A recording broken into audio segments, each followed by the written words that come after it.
Esta noche nos acompaña el vocero presidencial, don Jorge Richter, para conversar justamente de estas declaraciones de la señora Yanine Áñez. Bienvenido. Miriam, buenas noches. Buenas noches, ¿cómo está? Un saludo, Héctor, Leonel. Primero felicitarlos por el nuevo programa. Muchas gracias.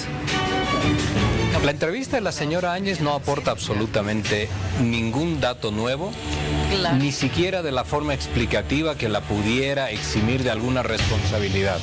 Por ejemplo, y de manera fundamental, no aporta nada en lo que refiere a lo que significó su interpretación absolutamente personal de la Constitución Política del Estado, previamente del reglamento de la Cámara de Senadores, para hacerse presidenta del Senado, convertirse en vicepresidenta del Estado en funciones y con ello poder dirigir la Asamblea Legislativa, y en función de ese antecedente que interpuso el tribunal o que explicó posteriormente el Tribunal Constitucional, de esa jurisprudencia, estoy hablando de la declaración constitucional del año 2001, poder tomar la presidencia del Estado sin necesidad de una resolución camaral o de una ley congresal. Tomó la presidencia, en 60 minutos se arrogó la presidencia del Estado. Y esto no es lo que explica. Y la pacificación del país no se puede entender nunca cuando hemos dejado 37 muertos para sostener aquel gobierno, más de 800 heridos, más de 1000 personas que perdieron la libertad. Pero ha llamado la atención, perdón, Héctor. No te preocupes. Ha llamado la atención lo que han titulado justamente en este medio, ¿no? El hecho de que ella dijo que llegó a La Paz en el peor momento, cuando todos los cobardes ya se habían ido. Pero ese es solamente un titular. Ella llegó a La Paz cuando ya habían acordado que iba a ser la señora Áñez la persona que pudiese lograr la sucesión. ¿Por qué digo esto? Porque hay una declaración del día 10 de noviembre, del domingo 10 de noviembre, hay una declaración del 11 de noviembre donde la señora Áñez, sin haber llegado todavía a la Asamblea Legislativa, ya hace declaraciones públicas señalando en su condición, pongo comillas, en su condición de presidenta del Senado. Se dirigía al general Calimán para que saque las Fuerzas Armadas. ¿Quién le había conferido a ella ya el cargo de presidenta del Senado? No está señalando ni está diciendo el escenario y el contexto completo, porque sin lugar a dudas la señora Áñez usurpa funciones para las cuales no había sido designada, y en función de ello decide, digita, exclama, saca pronunciamientos o declaraciones como aquellas, y por supuesto horas más tarde se hace de la presidencia del Estado. Necesariamente tengo que hacerle esta pregunta, y creo que tengo que hacer yo.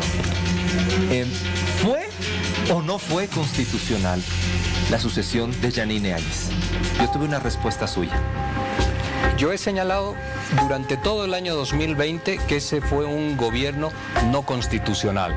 No solamente lo he dicho en entrevistas, también lo he escrito reiteradas veces y en un sinfín de conversatorios y apariciones públicas. Posiblemente, Héctor, estamos yendo a aquella entrevista precisamente contigo el día 13 de noviembre a las 6:40 de la mañana aproximadamente, donde yo hago una introducción. La entrevista dura casi 24 minutos, yo hago una introducción y hago una referencia a lo legal y a lo constitucional, entendiendo el vacío de poder y lo que había señalado horas antes el Tribunal Constitucional Plurinacional, que ellos dijeron, sin ser una declaración constitucional, una resolución, ni un auto constitucional, es decir, sin que tenga toda la fuerza vinculante que se requiere para estos casos, que solamente la confieren las tres figuras que te he señalado. Aquello se produjo, aquella declaración, aquel comunicado del Tribunal Constitucional se produjo en medio de lo que significaba el hecho de la asunción a la presidencia del Estado, la señora Áñez. Lo difundieron los medios de comunicación, quienes estaban ahí señalaron que esto le confería la constitucionalidad suficiente, pero la entrevista tiene un contexto y un análisis extendido, y yo ahí señalo algo, Héctor, digo, el país va a debatir a partir de hoy o bien fraude o bien golpe de Estado. Eso señalo en la entrevista. Y era al día siguiente del golpe de Estado. Había que tener también algo de coraje para decir aquello sin poner en riesgo uno también su propia libertad. Jorge, yo tengo una pregunta para hacerle. Entiendo que son diferentes los casos de la expresidenta Áñez y Luis Fernando Camacho, pero ambos tienen algo en común. Ambos fueron por la gobernación, uno triunfante y uno, o una mejor dicho, como gran perdedora, que es lo que le pasó a Áñez. ¿Hubiese sido diferente la suerte de Áñez en caso de haber obtenido la gobernación? Seguramente que no, Leonel. Lo que le sucede a la señora Áñez ya es un caso que se abre en el mes de diciembre. La señora Lidia Patti lo activa, lo inicia, y esto ha ido recorriendo sucesivas etapas hasta que ha llegado esto que hoy en día conocemos. En ese sentido, sin lugar a dudas que el camino que hubiese transitado hubiese sido el mismo. Es un supuesto, sin embargo, es un supuesto, pero la señora Áñez está hoy en día siendo investigada por lo que fue su participación en las horas, sobre todo en las horas previas al 12 de noviembre, final del día, y por las cuales dijo que era presidenta del Senado sin serlo, se arrogó la presidencia de la Cámara de Senadores sin que haya quórum, y finalmente instala la Asamblea Legislativa sin que haya quórum. Le dice al país que no hay quórum, que se han hecho los esfuerzos necesarios, lo cual no habilita, y por supuesto después hace una interpretación muy personal del artículo 169, 160 de la Constitución Política del Estado. Nadie en este país se puede arrogar la presidencia del Estado, uno, de forma personal, y número dos, si afuera no hay algo que te sostenga. Ese algo es las Fuerzas Armadas. Quiero dejar de lado esto, pero agarrar justamente el tema de las subnacionales y enfocarlo desde qué punto de vista. ¿El MAS es el gran perdedor o es el gran ganador? Y me explico por qué. Tiene 3 gobernaciones. Usted me ha dicho que esto se mide a base de cuántas gobernaciones uno tiene. Tiene 3 gobernaciones, 6 las ha perdido. Sin embargo, tiene prácticamente en casi todas, excepto Tarija, si no recuerdo, mayoría con los asambleístas departamentales. Yo quiero conocer su criterio con relación a esto. Hay 2 momentos ahí, Miriam. La primera vuelta, que es el momento fundamental para constituir la distribución del poder. Así es. Ahí el movimiento al socialismo gana Cochabamba, Oruro, Potosí, Pando, Tarija y La Paz. 6 gobernaciones gana el movimiento al socialismo. De esas 6 gobernaciones, hoy en día tiene 2/3 Cochabamba, Oruro y Potosí, 2/3 en Chuquisaca y en Pando. En 5 gobernaciones tiene 2/3. En La Paz tiene mayoría simple. De 87 asambleístas tiene 63. Y en Tarija tiene mayoría simple, de 30 tiene 16, con posibilidades de establecer alianzas, pero tiene la gobernabilidad. Solo quiero decir esto, Miriam. Ya. Todos, en el mes de octubre del pasado año, todos decían que era muy bueno y muy saludable que el MAS pierda los 2/3 en la asamblea para que tenga la obligatoriedad de dialogar, buscar y concertar. Ya. Sí. Hoy en día nadie habla de que es importante que el partido de oposición, donde ha perdido las segundas vueltas, tenga una fuerte presencia en esas asambleas para que haya diálogo y construcción de consenso. Nadie habla de eso. Todos hablan de que hay peligro de desestabilidad o de inestabilidad, en las asambleas. Esa es una posición política de la oposición, por supuesto, y de un sector mediático que acompaña esto. ¿Qué ratifica de que, con respecto a lo que decía Miriam, no vaya a suceder lo mismo que pasó en la época de transición? Que de pronto no se tenga esa gobernabilidad.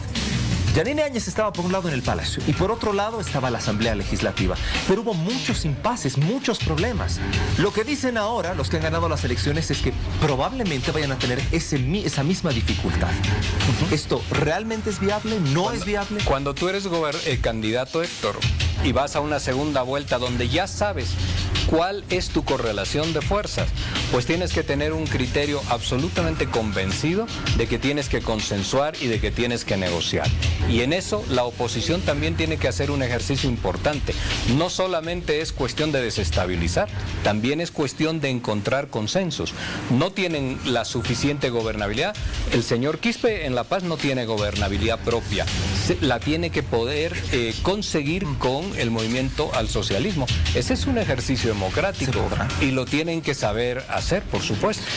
Tiene que saber hacerlo, dice. Sí. A ver, Jorge, veremos. Yo le tengo una consulta. ¿Cree que las declaraciones polémicas que hizo Evo Morales en esa semana previa a las elecciones, a esta segunda vuelta, de alguna forma tuvieron algún tipo de impacto en el resultado y en esta derrota del MAS en las 4 gobernaciones? Las declaraciones que hizo Evo Morales durante esa semana. Le aviso que hemos hecho varias preguntas, le hemos consultado lo mismo, por ejemplo, a Álvaro García Linera, le hemos preguntado lo mismo también a Eva Copa, ¿no? Y hemos recibido respuestas diferentes. ¿Usted qué piensa? De todas las declaraciones, ¿a cuál está haciendo referencia, Leonel? Algunas declaraciones, por ejemplo, cuando habló acerca de las vacunas, habló también... Sí. Bueno, el expresidente ha hablado de que si perdemos las gobernaciones, tenemos mayoría en los asambleístas. Por ejemplo. Mira, hay que revisar con mucho detalle todo lo que son los diferentes resultados. Sí. Por ejemplo, en la ciudad de La Paz, en la primera vuelta, 91.000 votos en números redondos, 91.000 votos en blanco. En la segunda vuelta, 11.000 votos en blanco. Significa que ha existido una voluntad de determinados sectores sociales que han decidido hacer uso de su voto, que tiene mucho que ver eso con el clivaje MAS anti-MAS, para tratar de desplazar al MAS del poder político de la gobernación. 80.000 votos distintos ahí, no es la única suma, ¿no? 80.000 votos. Y lo otro también es que la cantidad de votos de Rafael Quispe prácticamente en los hechos se ha trasladado al señor Santos Quispe, porque esa es la sumatoria que él tiene de los alrededor de 835.000 votos. Entonces no solamente son las declaraciones, una única declaración no moviliza todo un pueblo.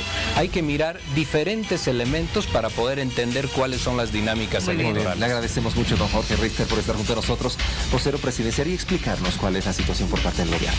¿Lo vamos a convocar en otra oportunidad? En todo caso, yo agradecido y nuevamente reiterar mis felicitaciones y un cordial saludo para todo el país. Bienvenido, Jorge, gracias. Gracias.